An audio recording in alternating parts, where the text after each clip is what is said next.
इसमें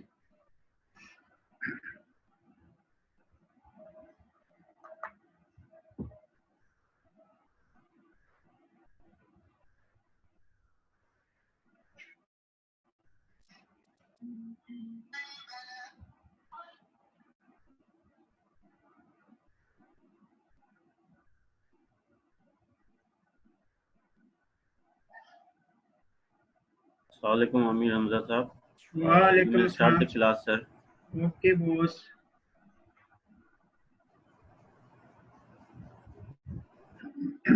आज पार्टिसिपेंट बहुत कम है, अल्लाह खैर करे।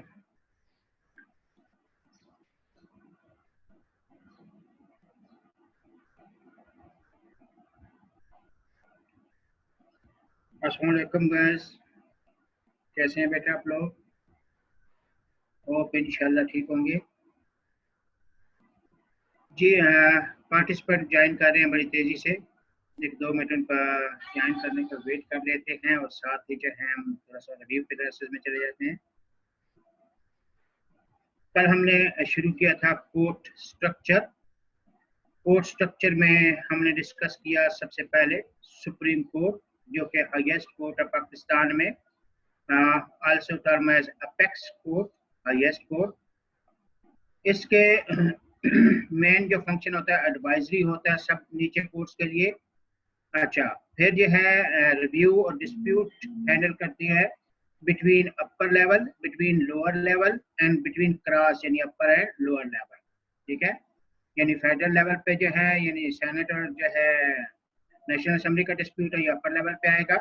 ठीक, दोनों सूबों के दरमियान या 3 सूबों के दरमियान डिस्प्यूट है तो वो इनसे लोअर लेवल में आएगा, और सूबे और सेनेट या नेशनल क्रॉस हो जाएगा। ठीक है, इसके चीफ जस्टिस को जो सुमोटो पावर हासिल होती है पूरा पाकिस्तान में। जैसे कल जो है चीफ जस्टिस गुलजार अहमद ने एक्शन लिया है कोरोना वायरस के हॉस्पिटल के सेहत के हवाले से, आज खुद नोटिस दिया है। तो सुमोटो मैंने कल बताया था कि आज खुद नोटिस जो पावर है उसको सुमोटो पावर कहते हैं। Chief justice of supreme court पूरे पाकिस्तान में ये पावर यूज कर सकता है, और chief justice of high court अपने प्रोविंस में ये पावर यूज करते हैं। सुप्रीम कोर्ट का डिसीजन जो है सारी रिव्यू वगैरह इसके पास जाती हैं। एक जो है अथॉरिटी अपील सुप्रीम कोर्ट से आगे जा सकती है, and that is power of pardon. RAM की अपील जो सदर के पास जाती है उसको हम पावर ऑफ पार्डन कहते हैं। अच्छा, सदर के हवाले से हम पहले पढ़ चुके हैं। सदर के आपके 10 एमसीक्यूज पक्के पक्के बनते हैं, उनमें से आप मतलब 10 का कंसेप्ट क्लियर हो, ठीक है, 8 10 8 कर ले या 10 कर ले, तो उसमें 10 एमसीक्यूज सिर्फ सदर सदर के आपके बनते हैं कि सदर की एज कितनी होनी चाहिए। मैंने बताया था 45 ईयर्स। ठीक है, मुस्लिम होना चाहिए, फीमेल सदर नहीं हो सकती। ठीक है, एडल्ट होना चाहिए, सॉरी साउंड माइंड होना चाहिए। ठीक, तो ये तो उसके थे सदर के। और फिर सदर के पास जो समरी आती है पार्लियामेंट से बिल जो आता है वो सदर ने 10 दिन में अप्रूव करना होता है। सदर के पास 48 2B के तहत असम्बलियां डिसॉल्व करने की अथॉरिटी होती है। पावर ऑफ पार्डन सदर के पास होता है। सदर कोई भी इमरजेंसी में या किसी सूरत में जो है वो ऑर्डर जारी कर सकता है जिसको हम ऑर्डिनेंस कहते हैं। उस ऑर्डिनेंस को नेशनल असेंबली ने विद इन 120 डेज जो है वो अप्रूव करना होता है। नहीं किया तो दैट विल स्टैंड रिपील। तो सदर से रिलेटेड ये आपके काफी एमसीक्यूज बनते हैं। अच्छा, हमने सुप्रीम कोर्ट को कल जो है अच्छा खासा जो है डिटेल में डिस्कस किया। जो बच्चे भी ज्वाइन कर रहे थे मैं थोड़ा सा उनके साथ वेट भी कर रहा था। उसके बाद यानी सुप्रीम कोर्ट का हमने कल डिटेल डिस्कस कर लिया। जिस तरह आपने कल व्हाट्सएप पे क्वेश्चन पूछे मैंने सबको रिप्लाई किया, इसी तरह फिर मैं रिप्लाई करता जाऊंगा। आपको पूछने का आपका हक है, व्हाट्सएप ग्रुप बनाया इसीलिए। अब आ जाए जी हाई कोर्ट। हाई कोर्ट के जो है ऑलमोस्ट सेम फंक्शन होते हैं जैसे सुप्रीम कोर्ट के हैं, लेकिन फर्क ये है सुप्रीम कोर्ट के पूरे पाकिस्तान में होते हैं, हाई कोर्ट के अपने प्रोविंस में होते हैं। हाई कोर्ट के फंक्शन यानी इनकी सबकी रिव्यू रिपील वगैरह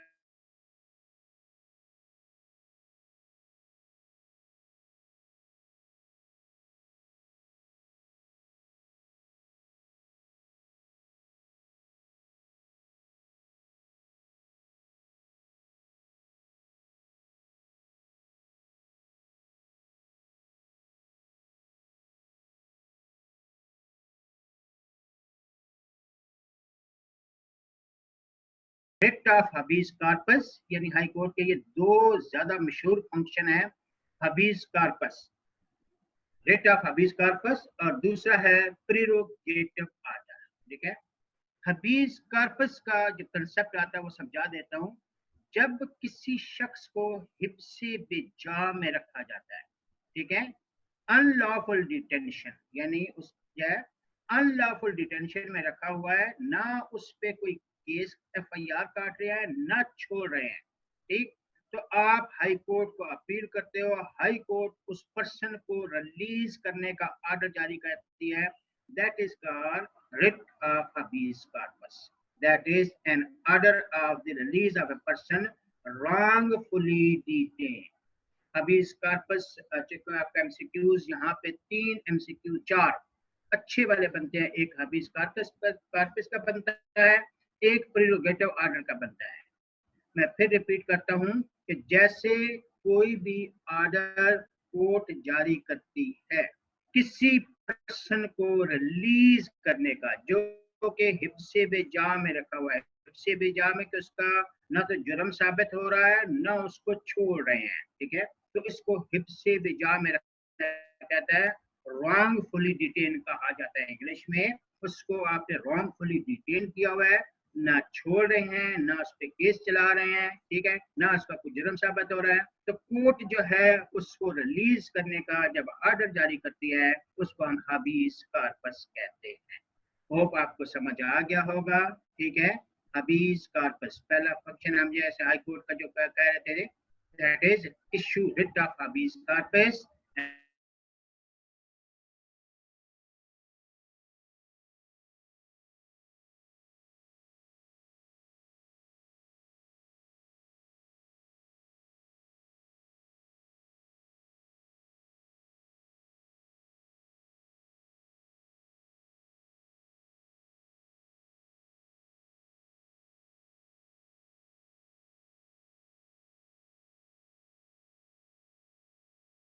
प्रीरोगेटिव ऑर्डर, इसके 3 पार्ट्स हैं।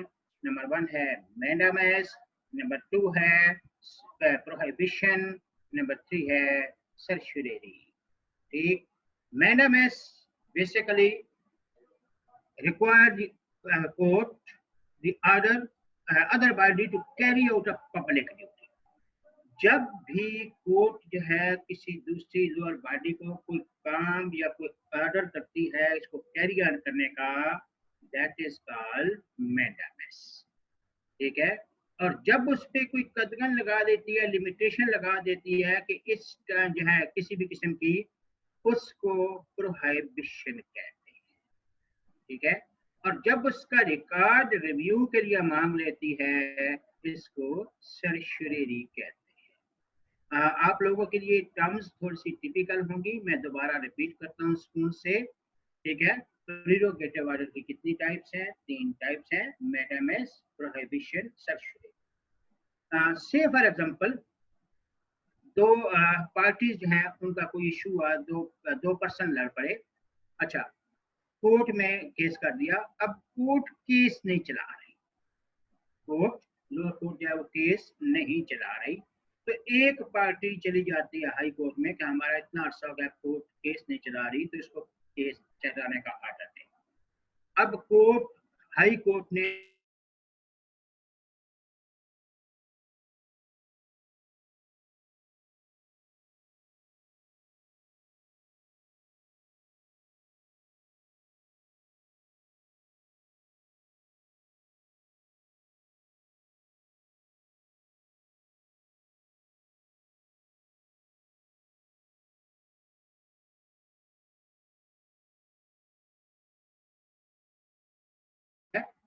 जो to carry out a public duty, यानी वो उसको ऑर्डर देती है कि ये ड्यूटी है इसको कैरी ऑन करें, ठीक है, तो उस ऑर्डर को हम मैंडामस कहते हैं। वो अब जो है यानी ऑडिटर को कहा है कि इस कंपनी का ऑर्डर करो, लोअर हाई कोर्ट को कहा है कि ये केस चलाओ, या पुलिस को कहा है कि ये एफआईआर काटो, कोई भी पब्लिक ड्यूटी कैरी ऑन करने के लिए जब ऑर्डर जारी करेगी high court, that is called mandamus. Number 2 पे है प्रोहिबिशन। प्रोहिबिशन क्या है कि लिमिटेशन लगा देती है।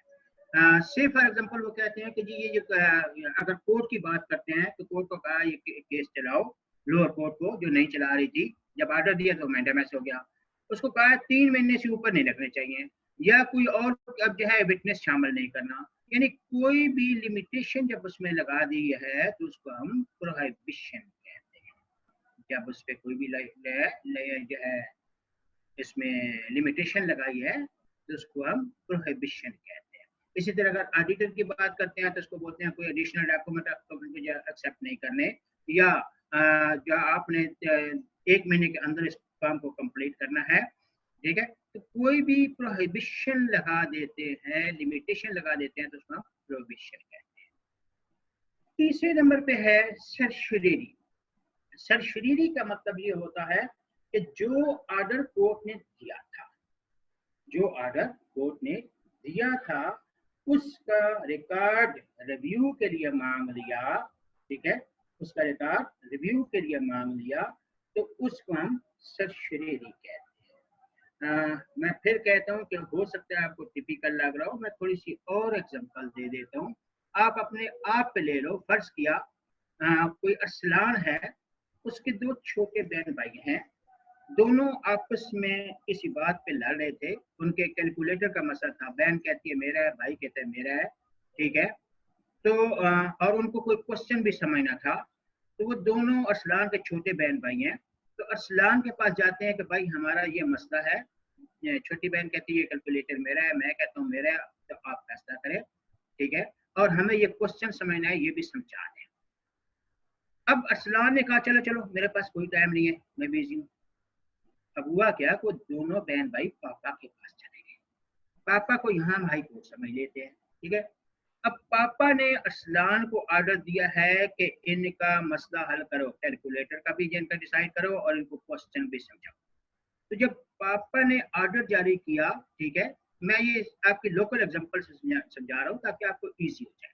तो जब पापा ने अरसलान को कहा कि ये काम करो, उन बच्चों को क्वेश्चन हल करके दो, ठीक है, दैट इज मैंडेटस, लेकिन साथ कहा है कि किसी को मारना नहीं है, ठीक है, इनको कोई सजा नहीं देनी, ठीक है, किसी किस्म जो लिमिटेशन लगा या 1 घंटे के अंदर करो, ठीक, कोई मारना नहीं, सजा नहीं देनी, तो ये प्रोहिबिशन में जाएगा।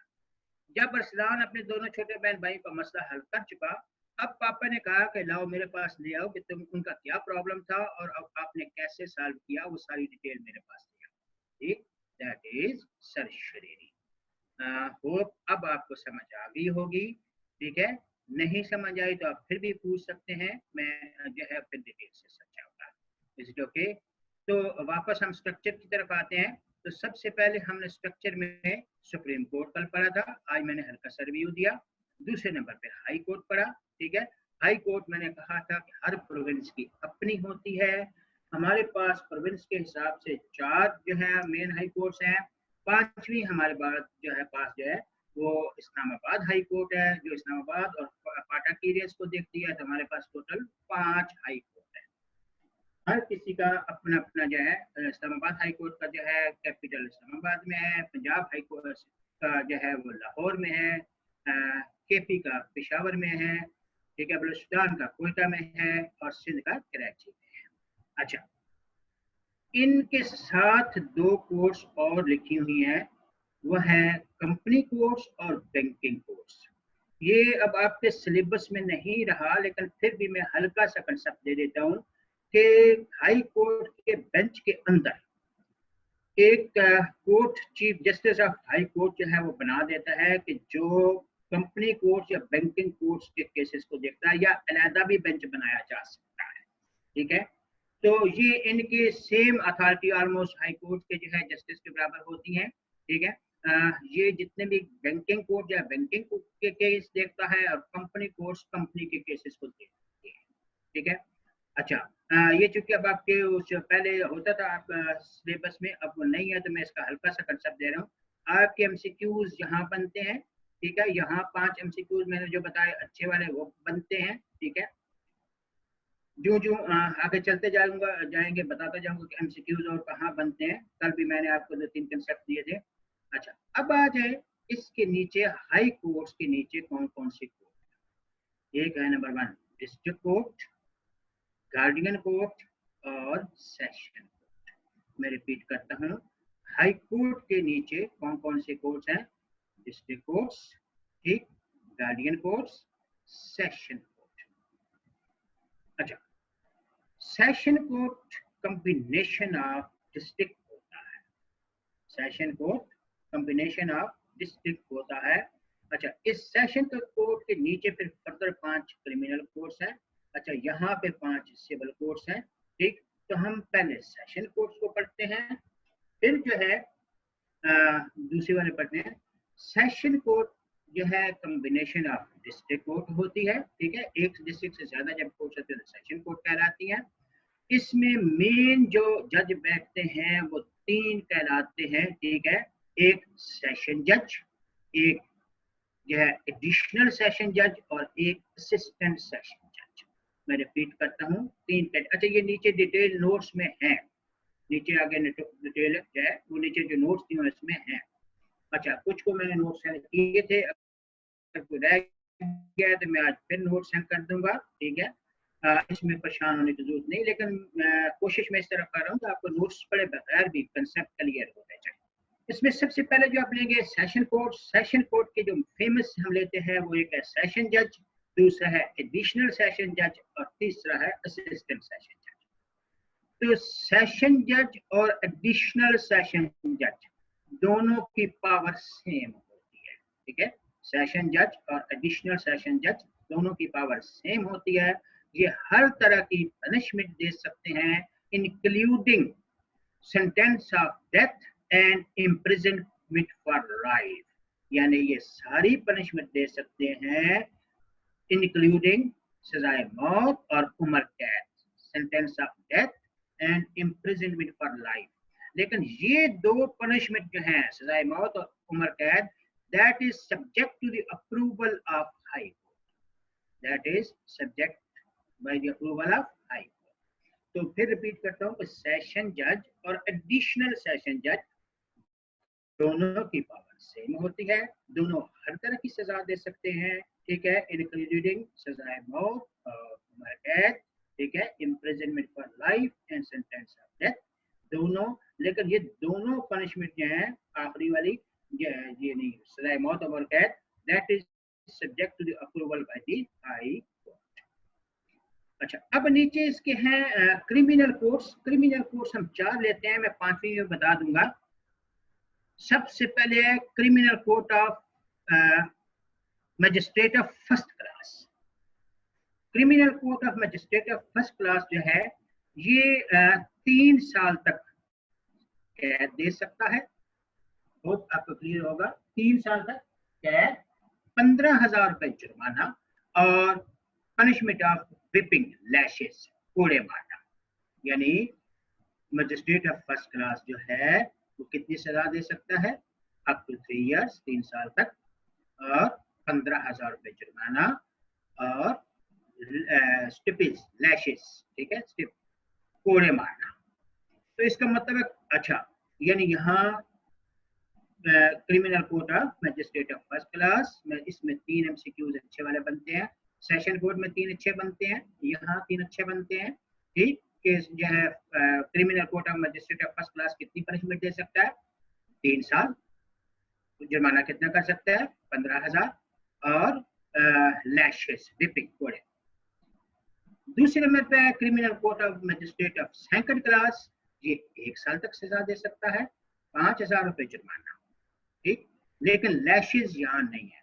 इसका मतलब है यहाँ और इससे ऊपर सेशन, हाई कोर्ट वगैरह वो सारे लैशेस की सजा सारे दे सकते हैं, यहाँ पे है, ठीक। सेकंड क्लास मजिस्ट्रेट का जो है ये सिर्फ 1 साल तक सजा और 5,000 रुपए जुर्माना कर सकता है। तीसरे नंबर पे है criminal court of magistrate of third class.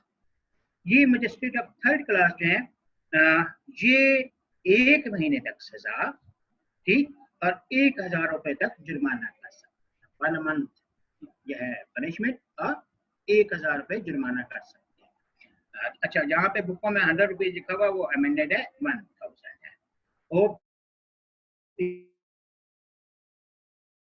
ये तीनों आपको क्लियर हो गए होंगे, ठीक है इंशाल्लाह। अच्छा, स्पेशल कोर्ट में फिर जो है वो मजिस्ट्रेट जो है फर्स्ट क्लास सेकंड कोई भी है उसको स्पेशल एडिटर, उसको जो स्पेशल कोर्ट जब बनाए तो उसको फर्स्ट क्लास जो है मजिस्ट्रेट की पावर हासिल होती है, यानी किसी पर्टिकुलर केस को डील करने के लिए कुछ स्पेशल मजिस्ट्रेट या कोर्ट जो करते हैं, तो हम उसको जो है ये मजिस्ट्रेट ऑफ फर्स्ट क्लास तक जो है पावर हासिल होती है। ओके, अच्छा फिर है court of Magistrate under Section 30, Criminal Court of Magistrate under Section 30. इसको जस्टिस ऑफ पीस भी कहते हैं। ये वो सिचुएशन होती है कि इसको बाकी सजा देने की जो है मोस्टली परमिशन नहीं होती, लेकिन जब आप किसी को अमन और अमान रखने के लिए किसी को ये अथॉरिटी देते हैं अंडर सेक्शन 30, उसके पास ये पावर होती है कि वो पुलिस ऑफिसर की तरह उसके पास अथॉरिटी होती है, वो अरेस्ट कर सकता है। आप यूं समझ लें कि अभी जैसे ये इलेक्शन होते हैं, फर्ज किया तो टीचर्स अपॉइंट किए जाते हैं, तो कोई इलेक्शन में गड़बड़ करता है तो टीचर हालांकि जो है कोर्ट का जस्टिस नहीं होता, लेकिन उसको ये पावर है कि कोई गड़बड़ करता तो उसको अरेस्ट कर सकता है। यानी जब आप जस्टिस ऑफ पीस किसी को अंडर सेक्शन 30 पावर देते हैं तो पुलिस ऑफिसर की अथॉरिटी उसके पास होती है अरेस्ट करने की। और ये भी आपको क्लियर हो गया होगा। अच्छा, वापस आते हैं डिस्ट्रिक्ट कोर्ट्स। यहाँ पे हैं सारी डिस्ट्रिक्ट कोर्ट के साथ गार्डियन कोर्ट है। गार्डियन कोर्ट का थोड़ा सा समझिएगा कि वार्ड एंड वॉच एक्ट, मैं रिपीट करता हूँ, वार्ड एंड वॉच एक्ट 1890 के तहत जो गार्डियन, आपने सुना होगा गार्डियन किसी बच्चे का, यानी ये वो सिचुएशन होती है कि जब किसी बच्चे का या बच्चा यतीम हो जाए या उसके माँ बाप ना हो, तो किसी को जब गार्डियन अपॉइंट किया जाता है तो ये guardian court ward and watch act 1890, मैं रिपीट करता हूँ, वार्ड एंड वॉच एक्ट 1890 के तहत जब गार्डियन अपॉइंट किया जाता है तो ये गार्डियन कोर्ट में आता है। और इसमें एक चीज और भी बताता जाऊं कि गार्डियन कोर्ट के तहत जब गार्डियन अपॉइंट हो तो वो जो है जिस बच्चे का वो गार्डियन है, वो बच्चा जब तक 21 ईयर्स का नहीं हो जाता तो वो अपनी प्रॉपर्टी खुद जो है बेच नहीं सकता, ठीक है, तो वो यानी अडल्ट कब कंसिडर होगा 21 ईयर्स। अच्छा, तो ये आपको यहाँ तक सारे इंशाल्लाह क्लियर हो गए होंगे। बाकी वही बात कि फिर आप क्वेश्चन सेशन में जाएंगे या व्हाट्सएप पे पूछेंगे। अच्छा, डिस्ट्रिक्ट कोर्ट जो है ना, यहाँ की हम बात करते हैं। यहाँ पे हम 5 कोर्ट्स ले रहे हैं। Civil court of first class, second class, third class, court of rent controller और फैमिली कोर्ट। सिविल कोर्ट जो है फर्स्ट क्लास, इसके पास सूट ऑफ नो लिमिट, यानी लाख का 2 लाख का जितना भी है फर्स्ट क्लास के पास ये सारे सूट जाते हैं। जो किसी का डिस्प्यूट 50,000 तक का हो तो वो सीधे सेकंड क्लास के पास जाएंगे, और अगर किसी का डिस्प्यूट 20,000 तक हो तो वो थर्ड क्लास के पास जाएंगे। तो क्लियर होगा इंशाल्लाह, ठीक है। अच्छा, फिर आ जाए court of rent controller. Rent के मामले जितने भी होंगे वो कोर्ट ऑफ रेंट कंट्रोल में जाएंगे। और लास्ट वन है family court. Family issue matter divorce वगैरह जितने भी इशू हैं वो फैमिली कोर्ट में जाएंगे। चार्ट हमने पढ़ा, इसमें एक चार्ट हम छोड़ गए, ये होप ये सारा चार्ट पढ़ा, उम्मीद है क्लियर होगा, ठीक है। अच्छा, एक यहाँ पे सुप्रीम कोर्ट और हाई कोर्ट के दरमियान यहाँ स्ट्रक्चर में नहीं है, याद रखिएगा, फेडरल शरीयत कोर्ट यहाँ पे आती है, वो आगे एज ए चैप्टर पढ़ूंगा, लेकिन वैसे याद रखिएगा कि सुप्रीम कोर्ट के बाद जो फेडरल लेवल पे कोई कोर्ट है तो वो फेडरल शरीयत कोर्ट FSC है, ठीक है। इसका आगे चैप्टर है, इसको सारी डिटेल से पढ़ेंगे, ठीक। अच्छा, ये court structure, high court, session court, ये सारा इंशाल्लाह आपको क्लियर हो गया होगा, ठीक है। नेक्स्ट है कि टर्म यूज इन कोर्ट्स।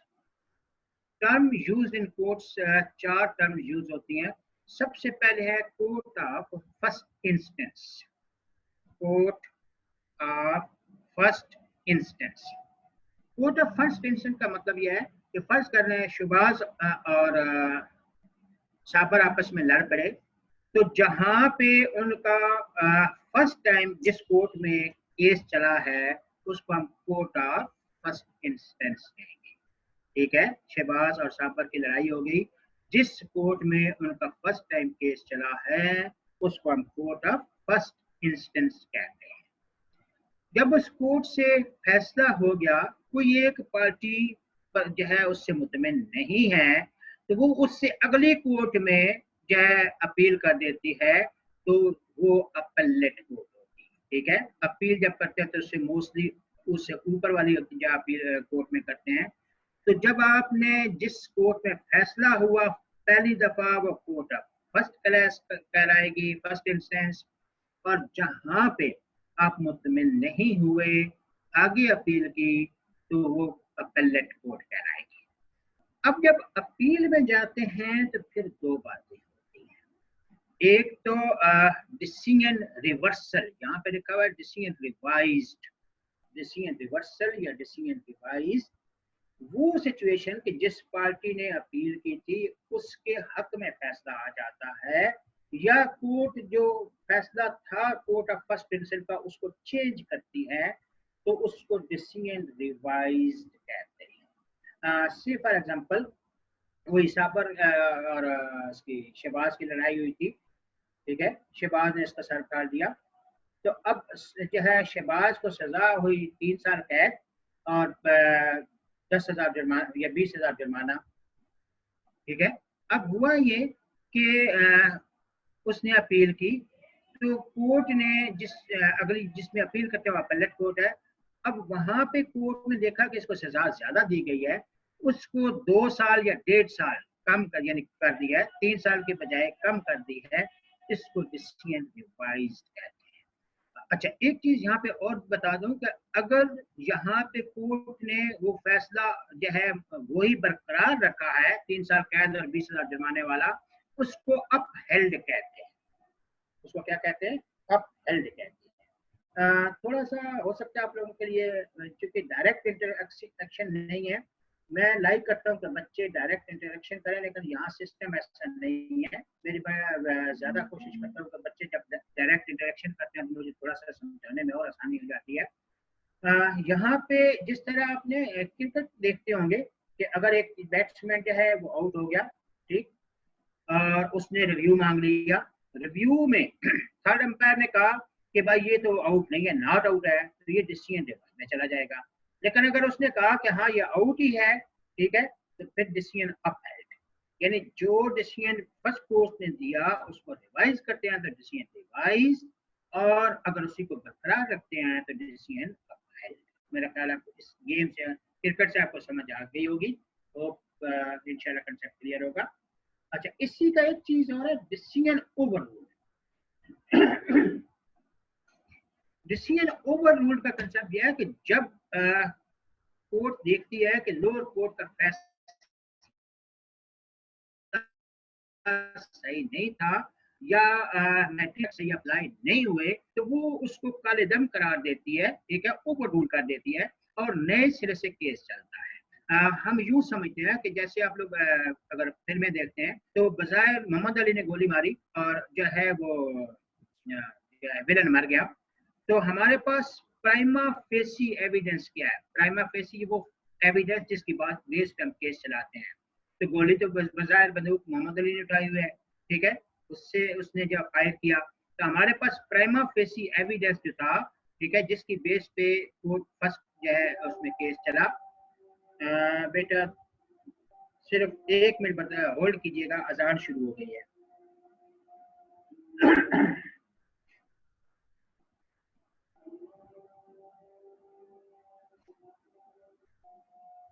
अजान शुरू हो गया, 1 मिनट होल्ड कीजिए।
जी बेटा, सारी वो अजान की वजह से 1 मिनट खामोशी निकली।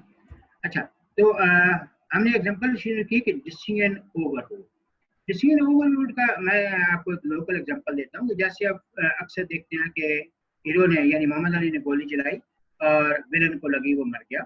तो हमारे पास जब हम केस हमने पहले चलाया, फर्स्ट पोस्ट थी, और जो सामने एविडेंस है उसको हम प्राइमा फेसी एविडेंस कहते हैं, जो एविडेंस हो जिसकी बेस पे केस चलाते हैं। ठीक है।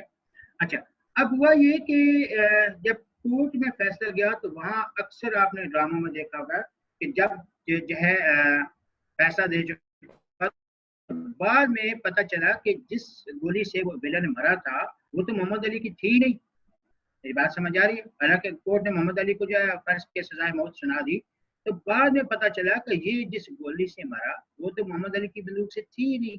ठीक, या कोई और मटेरियल फैक्ट थे जिनकी वजह से वो फैसला जो है सही नहीं था। तो अब जिस जो है अपर कोर्ट ने उस डिसीजन को ओवर रूल्ड करार दे दिया, कालेदम करार दे दिया। ठीक है। अब जो है उस फैसले पे कोई डजंट मीन कि जो मर गया उसका फैसला केस खत्म हो जाएगा। लेकिन अब जो पता चला कि वो गोली जो पर्दे के पीछे जो है वो कोई और हीरोइन या कोई और पर्सन था जिसकी वजह से लगी। अब वो जो है केस नए सिरे से चलाया जाएगा, लेकिन जो पहले केस था वो ओवर रूल्ड हो जाएगा। होप ये चारों टर्म्स आपको समझ आई होंगी इंशाल्लाह। चारों मैंने टर्म यूज इन कोर्स का बात की थी, ये आपको समझ आ गई होंगी। कोर्ट ऑफ फर्स्ट इंस्टेंस, जहां पे फर्स्ट टाइम केस चलाया जाता है on the basis of prima facie evidence. Prima facie evidence वो एविडेंस जो हमारे पास मौजूद हैं, जिनके पास बेस पे आप जो केस चलाते हैं। अच्छा, फिर जब वहां से मुतमिन नहीं होते तो अपेलेट कोर्ट, अगली कोर्ट में अपील करते हैं जिसको हम अपेलेट कोर्ट करते हैं। और तीसरे नंबर पे था डिसीजन रिवाइज। अगर पहली कोर्ट के जो फैसले को चेंज कर देते हैं तो डिसीजन रिवाइज हो जाएगा, सेम रखते हैं तो डिसीजन अपील्ड कराएगा। अगर वो देखते हैं मटेरियल फैक्ट से किसी वजह से वो केस था ही सही नहीं, ठीक, तो उसको ओवर रूल करके नए सिरे से केस चलाया जाता है। इंशाल्लाह ये आपको क्लियर हो गया होगा। यहाँ पे सेशन है, मैंने बताया था सेशन कोड ऊपर। each province of Pakistan consists of session division. Each session division consists of district. यानी एक डिस्ट्रिक्ट से ज्यादा जब हो तो वो सेशन में चली जाती है, सेशन कोर्ट्स कहलाती है। अच्छा, नीचे है जज। जज का एक कंसेप्ट समझिएगा कि अक्सर हम लोग ये समझते हैं कि जो जज जो है वो जो अपॉइंटेड है गवर्नमेंट की तरफ से वही जज होते हैं। तो याद रखिएगा कि हर वो शख्स जिसको अथॉरिटी दी गई या जिसके किए हुए फैसले को कोर्ट ने एक्सेप्ट कर दिया तो हम उसको मीनिंग में जज कंसिडर करते हैं। नीचे एमसीक्यूज भी है आपका, ठीक है, ये भी सिंपल सा है। ये ऊपर सेशन जज, एडिशनल सेशन जज, असिस्टेंट सेशन जज, ये मैं सारे पढ़ा चुका हूँ। ठीक है, मजिस्ट्रेट वगैरह ये सारे मैं ऊपर पढ़ा चुका हूँ इंशाल्लाह। ये सारी डिटेल जो ऊपर मैं वहाँ पढ़ाई थी।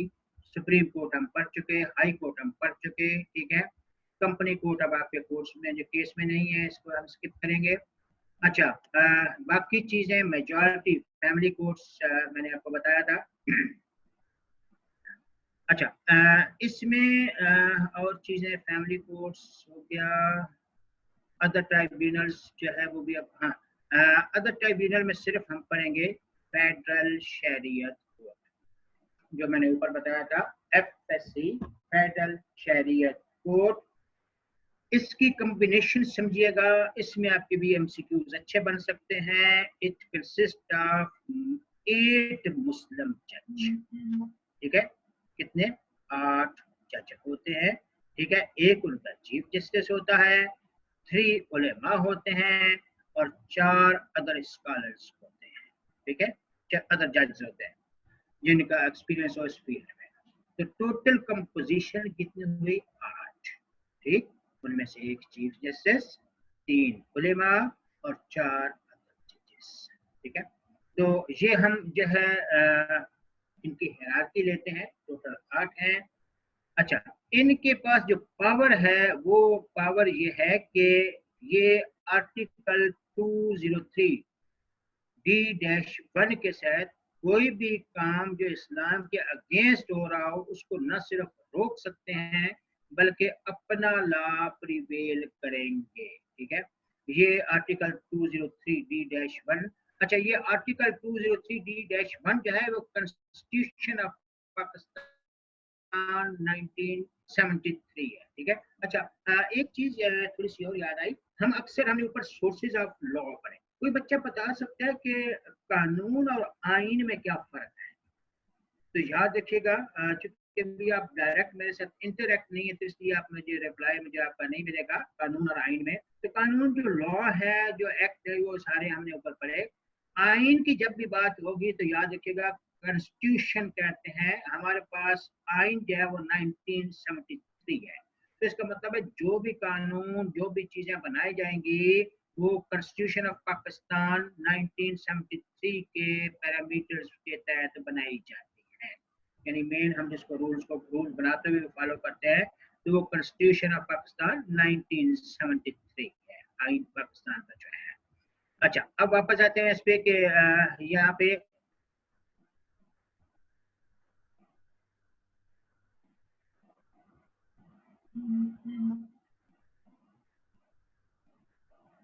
अच्छा, यहाँ पे जब वो फेडरल शरी कोर्ट एक्शन लेगी तो वो अपना डिसीजन इम्पोज करेगी, उनके डिसीजन को चैलेंज बताएगी, पहले उनके रीजन सुनेगी फिर अपने रीजन बताएगी, ठीक है।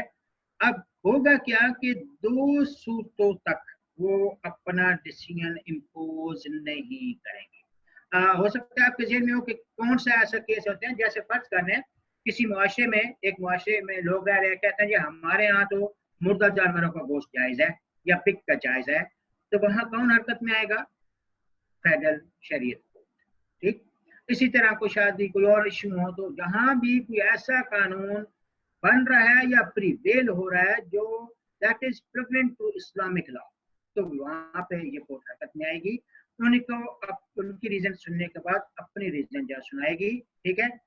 अपना डिसीजन फाइनल करने से पहले जो है वो 2 बातों का इंतजार करेंगे। एक तो ये कि जो आपने फैसला सुनाया उसके अगेंस्ट वो पार्टी या गवर्नमेंट या जो भी है वो अपील ना कर दे, ठीक। और फेडरल शरीयत कोर्ट के फैसले के अगेंस्ट अपील याद रखेगा सुप्रीम कोर्ट में जाएगी, या तो अपील ना कर दे और या जो अपील की हुई है उसका फैसला ना आ जाए, ठीक। या तो जो है टाइम पीरियड है अपील करने का वो अपील ना कर ले जब तक, और अगर अपील की हुई है तो उसका फैसला ना आ जाए। आसान समझने के लिए यूं कर लें कि मैंने किसी बच्चे को ग्रुप से निकाल दिया, ठीक। तो कहा कि मैं निकाल दूंगा और उसका नाम यहाँ से जो है रजिस्टर से कटवा दूंगा, लेकिन अब मैं 2 बातों का अब उस वक्त तक रजिस्टर से नाम नहीं काटूंगा, 2 बातों का इंतजार करूंगा। एक तो ये कि उसने अपील की है मैनेजमेंट को और मैनेजमेंट का फैसला नहीं जब तक आ जाता, या जो है कि उसने अभी अपील का टाइम रहता है वो करनी है, ठीक है। अब अपील का टाइम कितना होता है याद रखिएगा कि यहाँ ये डिटेल है। अगर तो गवर्नमेंट पार्टी है, यानी अगर सूबा है गवर्नमेंट पार्टी है, तो उनके पास 60 डेज का प्राइवेट पार्टी है तो उनके पास 60 डेज का टाइम होता है। और अगर फेडरल गवर्नमेंट या प्रोविंशियल गवर्नमेंट पार्टी है, इनके पास अपील करने का 6 मंथ का टाइम पीरियड होता है। इट्स मीन दो एमसीक्यूज आपके ये भी अच्छे बनते हैं कि प्राइवेट पार्टी के पास कितना टाइम होता है, ठीक है, अपील कहाँ करते हैं, सुप्रीम कोर्ट में करते हैं, कितने दिनों में करते हैं, 60 डेज में करते हैं, ठीक है, कौन करता है, प्राइवेट पार्टी। और अगर जो है फेडरल गवर्नमेंट या प्रोविंशियल गवर्नमेंट है, वो कितने, उनके पास अपील करने का टाइम कितना है, 6 मंथ। मैं उम्मीद करता हूँ ये क्लियर हो गया होगा। यानी प्राइवेट पार्टी है जो मुआशरा था, कुछ लोग कह रहे थे नहीं हमारे यहाँ मुर्दा जानवरों का गोश्त जायज है, उनके against supreme federal chief court ने कहा नहीं, आप हलाल जानवर का गोश्त देंगे, ये जो स्टॉप किया जाएगा, तो उनके पास अपील करने का टाइम 60 डे का है। अगर फेडरल गवर्नमेंट या प्रोविंशियल गवर्नमेंट कोई लॉ बनाता है कि जो है इस एज में जो है लड़की की शादी जायज है, या कोई भी लॉ बनाता है, ठीक, और supreme court federal chief court हरकत में आती है, तो उनके पास अपील करने का 6 महीना का है। सिंपल सा पिक करना है, प्राइवेट पार्टीज हैं तो 60 डेज, गवर्नमेंट पार्टीज हैं तो वो 6 मंथ। होप ये भी आपको क्लियर हो गया होगा इंशाल्लाह। लेबर कोर्ट, इंडस्ट्रियल ट्राइब्यूनल अब आपके कोर्स में नहीं है। अच्छा, सेंटेंसेस कौन कितने दे सकता है ये हम ऊपर पढ़ चुके हैं, ठीक है। पोस्ट ऑफ फर्स्ट क्लास कितनी दे सकता है, सेकंड कितनी दे सकता है, ये सारी चीजें हम पढ़ चुके हैं, इसमें रिव्यू कीजिएगा। अच्छा जी, अपील आप करते हैं हाई कोर्ट में, इसमें भी कोई ऐसी खास चीज नहीं है जहाँ पे मुतमईन ना हो तो आप अपील करते हैं। सिविल कोर्ट हमें ऊपर पढ़ा चुका हूँ, और आपका यही वाला सिस्टम, सारे जज वगैरह ये सारी चीजें हम पढ़ चुके हैं। अच्छा, इसमें कौन सी चीज रह गई जी, वो कंप्लीट हो गया। अब हम शुरू करते हैं नेक्स्ट चैप्टर। चैप्टर वही है, सोर्सेज ऑफ लॉ ही है, इसका पार्ट शुरू करते हैं, doctrine of president. Doctrine of president recall करो, जब हमने जुडिशियल डिसीजन या प्रेसिडेंट मैंने तीसरा सोर्स ऑफ लॉ पढ़ाया था, तो उसमें ये बताया था कि प्रेसिडेंट क्या होता है।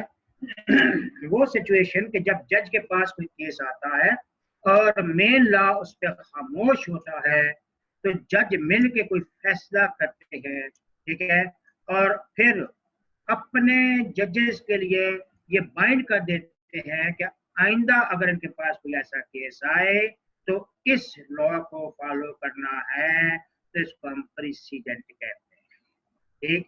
और फिर मैंने बताया था कि प्रेसिडेंट में दो चीजों को फॉलो किया जाता है, रेशियो डेसिडेंडी और ओबेटर डिक्टा। ये अभी नीचे आएगा, इसका हल्का सा कंसेप्ट आपको पता हो, नीचे जाते हैं तो बताता हूँ। पहले मिलते हैं कि types of president. Types of president कितनी है, क्या क्या है।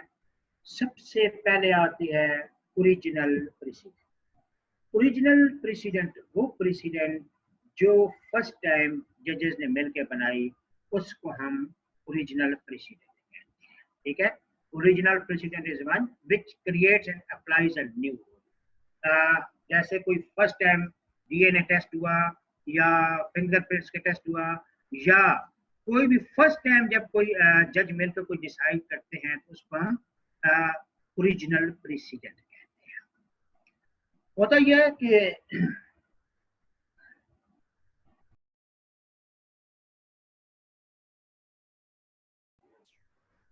जब ओरिजिनल प्रेसिडेंट बनाया जाता है तो उसके बाद कुछ जज उस पे कहते हैं कि ये सही है, कुछ कहते हैं नहीं सही है। जब उस पे दोबारा फोकस किया जाता है तो अगर वो सही नहीं होता तो उसको खत्म कर दिया जाता है, और अगर वो सही होता है तो उसको फिर कंटिन्यू करते हैं। एग्जिस्टिंग जो है प्रेसिडेंट, उसको जो बनाया गया ओरिजिनल, उसी को कैरी ऑन या कंटिन्यू करने की बात करते हैं, तो वो डिक्लेरेटरी प्रेसिडेंट कहलाता है। Is it okay? यानी ओरिजिनल जब नया लॉ क्रिएट किया तो ओरिजिनल, जब उसी में कोई डाउट हुआ, डिबेट हुआ, डिस्कशन हुई, उसके बाद उसी को कैरी ऑन करने की बात करते हैं, तो वो डिक्लेरेटरी प्रेसिडेंट कहलाता है। तीसरे नंबर पे है binding principle precedent. Binding principle वो है जो जूनियर या लोअर कोर्ट्स को कहा जाता है कि आपने हर सूरत फॉलो करना है, मस्ट बी फॉलो, ठीक। जैसे वो डीएनए की टेस्ट है, हर सूरत फॉलो करना है, ठीक है। या कोई ऐसे प्रेसिडेंट जो लोअर कोर्ट को कहा जाता है कि आपने हर सूरत इनको फॉलो करना है, वो बाइंडिंग प्रेसिडेंट है। तीसरे नंबर पे आते हैं, फोर्थ नंबर पे परसुएसिव प्रेसिडेंट। परसुएसिव प्रेसिडेंट का कंसेप्ट ये आता है कि ये बाइंडिंग नहीं होते, लेकिन इनसे आपको हेल्प काफी मिल जाती है, ठीक है। परसुएसिव प्रेसिडेंट बाइंडिंग नहीं होते, लेकिन इससे आपको हेल्प काफी मिल जाती है, ठीक है। प्रीवियस केस, दूसरे केस लेके जब आप डिस्कस करते हैं, ठीक है, तो और अक्सर जब केस जज ने फैसला करना हो तो लॉयर जो है वो पहले ही जो है कोई ना कोई एग्जांपल्स वगैरह भी कोट कर देते हैं, यानी डायरेक्ट आपके पास बाइंडिंग नहीं है, लेकिन उसकी हेल्प से आप जो है आपको हेल्प काफी मिल जाती है, इसको हम परसुएसिव प्रेसिडेंट कहते हैं। ये 4 टाइप्स हैं, डेफिनेशन लिखी हुई है, ठीक है। उम्मीद है आपको समझ भी आ गया होगा, ठीक। जहाँ कोई कमी हुई तो मुझे बताइएगा, व्हाट्सएप पे बताइएगा, मैं क्लियर कर दूंगा। अच्छा जब भी प्रेसिडेंट बनाया जाता है, किन 5 कंडीशन में वो प्रेसिडेंट फॉलो नहीं हो सकता? जो भी प्रेसिडेंट बनाया गया, किन 5 कंडीशन में वो फॉलो नहीं हो सकता? Number 1, when a precedent has been overruled by higher court and law for future cases changed। जब जो है 2 सूरतें यहाँ लिखी हुई हैं कि जो जजेस ने वो कोई बनाया प्रेसिडेंट, फर्ज कर रहे हैं हाई कोर्ट ने बनाया, सुप्रीम कोर्ट ने कैंसिल कर दिया, ठीक। यानी जिस कोर्ट ने बनाया उससे ऊपर वाली कोर्ट ने कैंसिल कर दिया, या उस केस के हवाले से लॉ चेंज हो गया। यानी अगर फर्ज किए नैब का कोई केस था, उसके लिए प्रेसिडेंट बनाया गया, अब लॉ ही नैब का चेंज हो गया, तो फिर तो फॉलो नहीं होगा।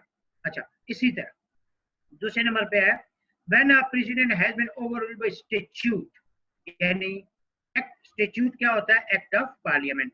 तो असेंबली ने या जो है पार्लियामेंट ने वो मना कर दिया कि नहीं इसको नहीं फॉलो करना, तो 2 सूरतें होंगी, यानी एक ओवररूल्ड बाय हायर कोर्ट, यानी सुप्रीम कोर्ट या अपर अथॉरिटी ने जो ओवररूल कर दिया, या सुप्रीम स्टेट्यूट ने जो मना कर दिया, या तीसरे नंबर पे when a precedent was made per incurrum mean lack of knowledge, ठीक। उनको सही उसका नॉलेज ही नहीं था और वो बनाया, ठीक। तो इस सूरत में भी उसको खत्म कर दिया जाता है, जज बाउंड नहीं है उसको फॉलो करने के, ठीक है।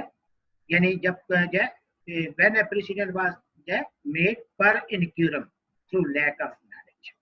अच्छा, नंबर 4 पे है when the facts of material case are materially distinguished from the facts of the previous case, यानी वो केस कोई और था, यहाँ केस कोई और है, तब भी आप अप्लाई नहीं करेंगे, ठीक। और लास्ट वन है when ratio decidendi is obscure and so cannot be clearly defined। ratio decidendi जो main reason behind the case है वो ही क्लियर नहीं थी। अच्छा, ये बता दो, ये जनरल कंसेप्ट दे रहा हूँ कि अगर कोई भी कोई पूछ ले, लेकिन इनका एमसीक्यूज मैंने बनते आमतौर पर नहीं देखा, लेकिन ये बंदा ने आपको इसका कंसेप्ट पता हो कि जो है प्रेसिडेंट किन सूत्रों में जज जो है उन पे लागू नहीं होता, फॉलो नहीं करते। अच्छा, नीचे एडवांटेज वगैरह डिसएडवांटेज है इनका, आपका जो है कोई यूज इतना मेरा नहीं ख्याल कोई इसमें ना ही एमसीक्यूज बनता है। यानी जब प्रेसिडेंट होता है तो जजेस के लिए एक एग्जाम्पल सेट हो जाती है, इसको फॉलो कर सकते हैं, ठीक है। उनको गलती की चांस कम हो जाता है। ये जस्ट सिंपल एडवांटेज डिसएडवांटेज है, ठीक है। इसमें मेन फीचर्स हैं, टाइप्स, ये भी इतना जरूरी नहीं है।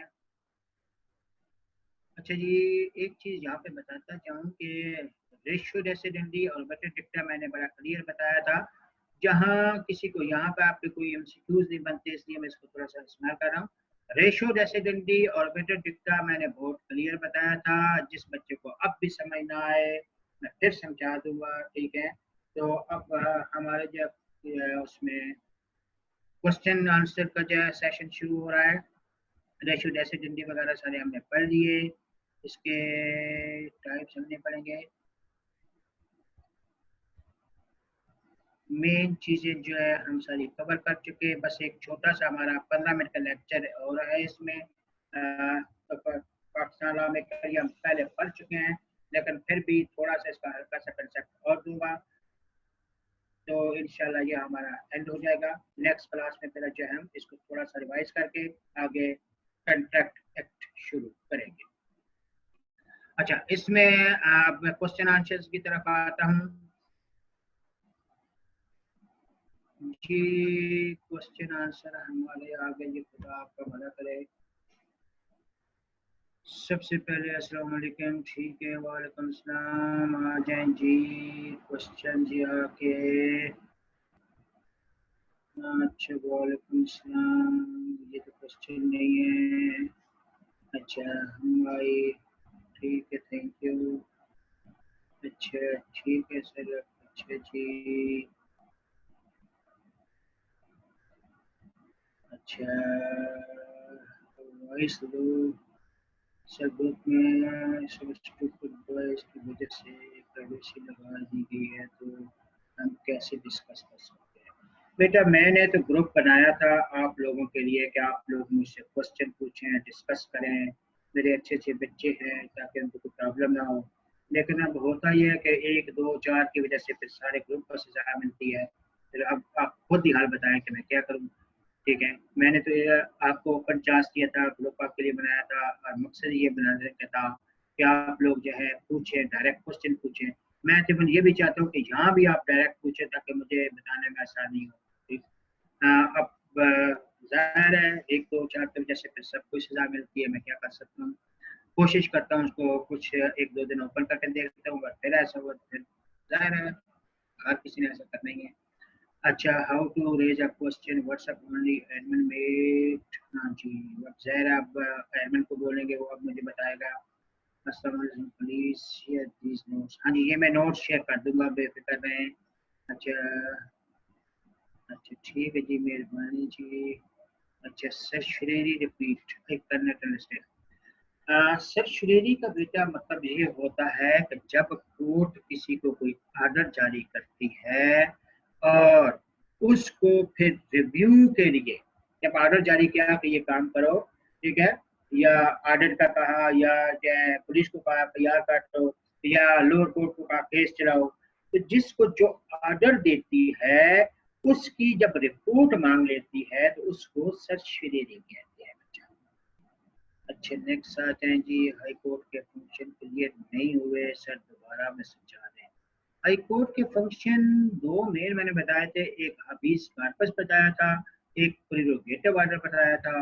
हबीस कार्पस का मैंने बताया था कि that is issue a writ of habeas corpus to release a person who has been wrongfully detained, जिसको आपने डिटेन किया है, ना तो एफआईआर काट रहे हैं, ना उसको छोड़ रहे हैं, आप कोर्ट में जाते हैं। अच्छा, ये बच्चे का क्वेश्चन यहाँ भी आ रहना शुरू हो गए हैं।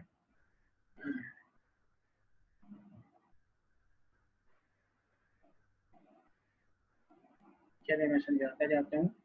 अच्छा, तो दो फंक्शन हाई कोर्ट के मेन थे, एक था हबीस कार्पस और दूसरा था प्रीरोगेटिव ऑर्डर। हबीस कार्पस का मतलब ये होता है कि जब पुलिस ने किसी बंदे को उठा लिया है और ना तो उसको छोड़ रहे हैं और ना ही उसको जो है एफआईआर काट रहे हैं, तो ऐसी सूरत में आप जो है हाई कोर्ट में अप्लाई करते हैं और हाई कोर्ट उस बंदे को रिलीज करने का ऑर्डर जारी करती है, जिसको कि रॉन्गफुली डिटेन किया हुआ है उसको रिलीज का ऑर्डर करती है, तो वो habeas corpus, issue of writ of habeas corpus कहलाती है। अच्छा, ये आर्मी हम उस पैटर्न हमारे कोर्स स्ट्रक्चर में नहीं आता, तो स्पेशल अथॉरिटी और स्पेशल चीजें होती हैं, तो वो एक अलग चीज है, हम उसकी तरफ नहीं जा रहे। अच्छा, कैन यू स्पीक लाउड? अच्छा जी, लाउड तो बोला था मैंने।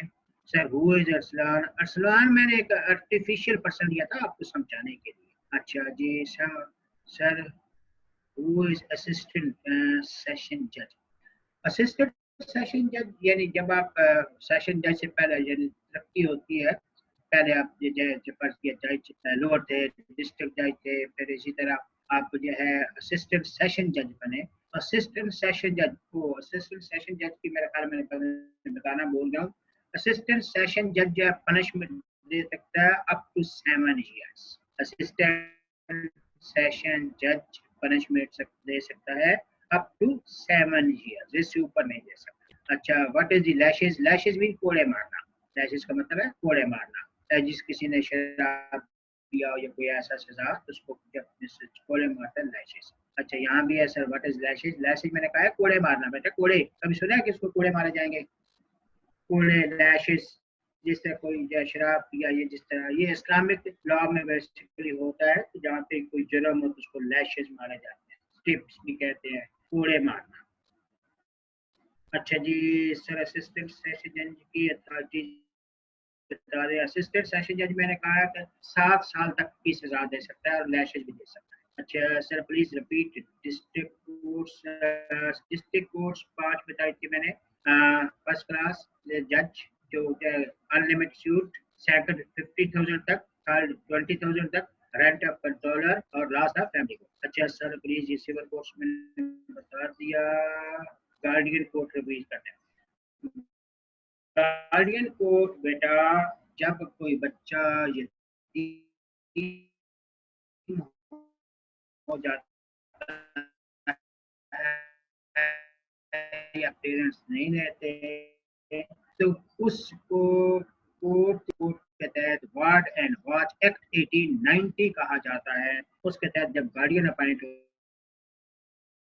होता है तो 21 साल तक बच्चा अपनी प्रॉपर्टी नहीं बेच सकता है अपनी क्लास जो है नो लिमिट्स 5 लाख जितने भी सारे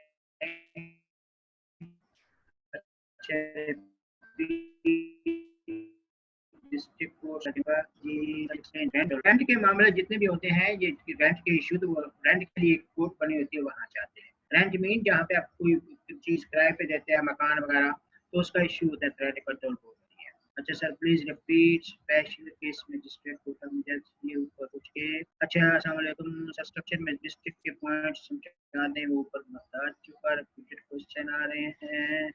अच्छा जी, शहबाज एंड साबर। शहबाज एंड साबर मैंने फर्जी नाम दो लिए थे समझाने के लिए आपको।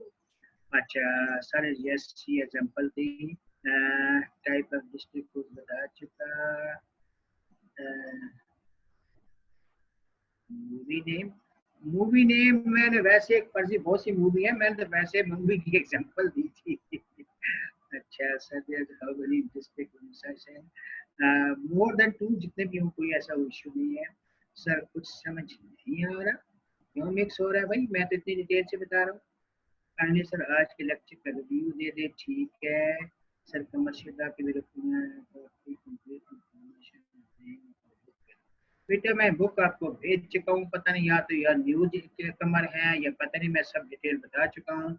बुक मैंने आपको सेंड कर दी है, आप लुकमान बेग की वहाँ से बुक ले भी सकते हैं। बाकी मटेरियल में सारा खुद प्रोवाइड है।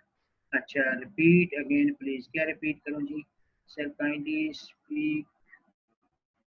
अच्छा, कुछ कहते हैं फास्ट स्पीकर। अच्छा अच्छा, स्लो। अच्छा ठीक है जी सर। इस्लाम में जो गुस्ताखी की सजाए मौत है बेटा, उसमें डिफरेंट इश्यूज फिर आते हैं, उस हिसाब से डिसाइड किया जाता है।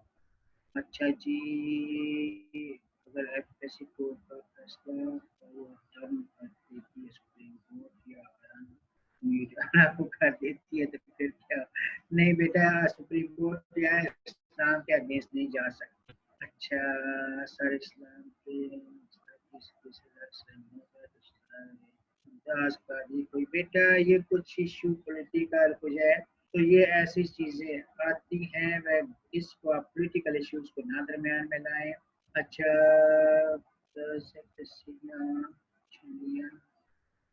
अच्छा जी, everything you said, we are here to listen. दोबारा सारा रिपीट करूँ तो बेटा लेक्चर सारा रिपीट कैसा करूँगी? अच्छा, बाइंडिंग, बाइंडिंग का मतलब ये होता है कि मस्ट फॉलो, हर सूरत आपने फॉलो करना है, इसको बाइंडिंग कहते हैं। अच्छा, सिलेबस हो गया ना? अच्छा सर, बहुत स्पीड से चल रहा था। अच्छा मुझे व्हाट्सएप पे बता देते, मैं तो कोशिश तो करता हूँ आहिस्ते आहिस्ते चलता रहूँ।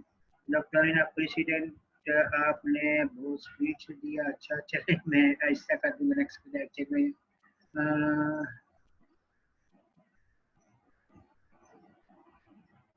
अच्छा ठीक है जी, सर प्लीज 20 पेजेस पे भेज देता हूँ जी।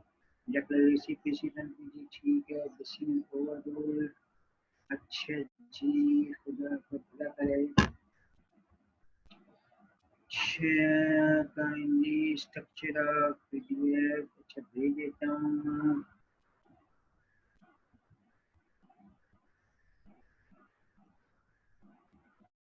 अच्छा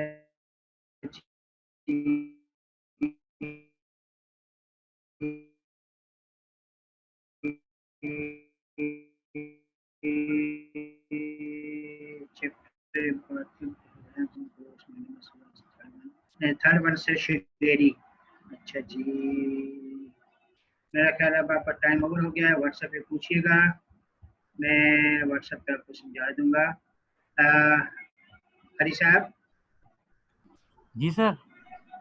मेरा ख्याल टाइम ओवर हो गया, कंटिन्यू रखूं? जी सर टाइम हो गया। ओके जी ठीक है बेटा, अल्लाह हाफिज। ओके बेटा, अल्लाह हाफिज।